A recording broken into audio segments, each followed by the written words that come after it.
जेनज़ेड पर सीएम फडणवीस का खुला ऐलान, बोले जिनको नेपाल से ज्यादा प्रेम वो नेपाल में जाकर रहें।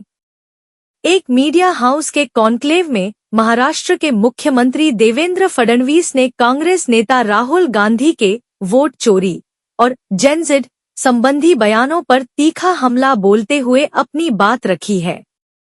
उन्होंने साफ शब्दों में कहा कि जिन लोगों को नेपाल के युवाओं से ज्यादा लगाव है, उन्हें नेपाल में जाकर रहना चाहिए। फडणवीस ने जोर देकर कहा कि भारत के युवा नेपाल के युवाओं से अलग हैं। उन्होंने कहा कि भारतीय युवाओं के पास विरोध प्रदर्शन करने का समय नहीं है, क्योंकि वे स्टार्टअप्स, एआई और आईटी जैसे क्षेत्रों में अपना भविष्य बना रहे हैं। मुख्यमंत्री ने कहा, भारत और नेपाल की स्थिति अलग है। हमारे युवा इंजीनियर हैं और उन्होंने दुनिया भर में अपनी पहचान बनाई है। वे सिलिकॉन वैली में भी मिलते हैं। उन्होंने साफ किया कि भारत की जेनज़ेड की सोच और विचार अलग हैं और वे नेपाल की तरह नहीं सोचते। राहुल गांधी पर बोला हमला। राहुल गांधी के इस मुद्दे को उठाने पर फडणवीस ने कहा कि यह सिर्फ वोट चोरी जैसे आरोपों को जायज ठहराने की कोशिश है, जबकि भारतीय युवा प्रगति और विकास पर ध्यान केंद्रित कर रहे हैं। उनका यह बयान सीधे तौर पर विपक्ष पर कटाक्ष है, जो युवाओं के मुद्दों को लेकर सरकार को घेरने की कोशिश कर रहा है। फडणवीस ने मराठा आरक्षण से लेकर अन्य कई ज्वलंत मुद्दों पर भी खुलकर अपनी बात रखी। आपको याद होगा कि पिछले दिनों राहुल गांधी ने देश के छात्रों और युवाओं को 1997 से 2012 के बीच जन्मे जेनज़ेड से देश के लोकतंत्र की रक्षा करने की अपने अंदाज में अपील की थी। इसके साथ ही उन्होंने देश में वोट चोरी के मुद्दे पर सड़क पर उतरने के ललकारा था।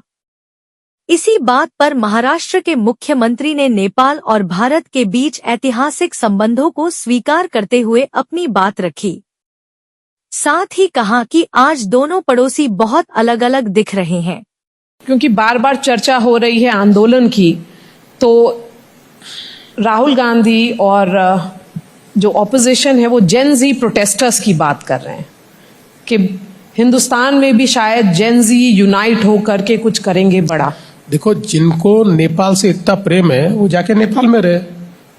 रोज नेपाल की बात करते हैं। अरे भाई, भारत कहाँ है और नेपाल कहाँ है? हमारा छोटा भाई है नेपाल। मैं मानता हूं कि भाई देखो, हमारे इतने सालों के ऐतिहासिक रिश्ते रहे, लेकिन कहाँ नेपाल है, कहाँ भारत है? भारत ने कितना विकास कर लिया है। हम दुनिया की चौथी सबसे बड़ी अर्थव्यवस्था बने। आज हमारे युवाओं के लिए प्रोटेस्ट के लिए समय नहीं है। हमारे युवा आज स्टार्टअप इकोसिस्टम में काम कर रहे हैं। हमारे युवा एआई में आज काम कर रहे हैं। हमारे युवा बेस्ट ऑफ द इंजीनियर्स है। हमारे युवा बायोटेक्नोलॉजी में काम कर रहे हैं।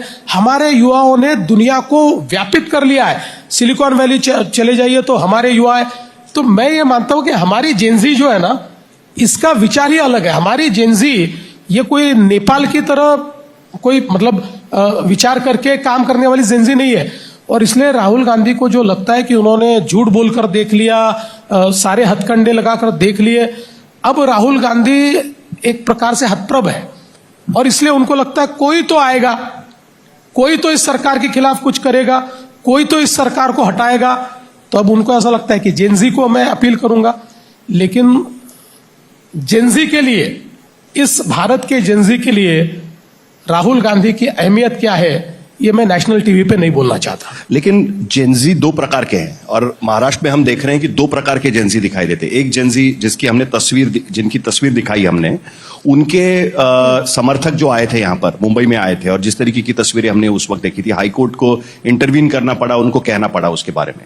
इसी तरीके के प्रोटेस्ट अलग अलग कास्ट के आज की स्थिति में महाराष्ट्र में हम देख रहे हैं। बंजारा समाज बोल रहा है कि हमें आदिवासी आरक्षण दीजिए, धनगर समाज बोल रहा है हमें आदिवासी आरक्षण दीजिए।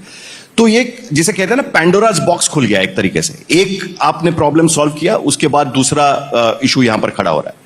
इसे आप किस तरीके से देखते हैं? और बड़ी इंटरेस्टिंग सी बात है कि हाल ही में उत्तर प्रदेश सरकार ने फैसला लिया है कि कास्ट बेस्ड रैलीज और पॉलिटिकल एजिटेशंस पर पाबंदी लगा दी है उन्होंने। क्या आपको लगता है कि महाराष्ट्र में आप ये स्थिति आ गई है आज की स्थिति में? या इसे अलग तरीके से देखा मैं जाए? नहीं मानता कि ऐसी कोई पाबंदी लगाने की आवश्यकता है। देखिए क्या होता है कि अलग अलग समाज जो होते हैं, समाज अपनी आइडेंटिटी ढूंढते हैं। एक आइडेंटिटी का पॉलिटिक्स होता है।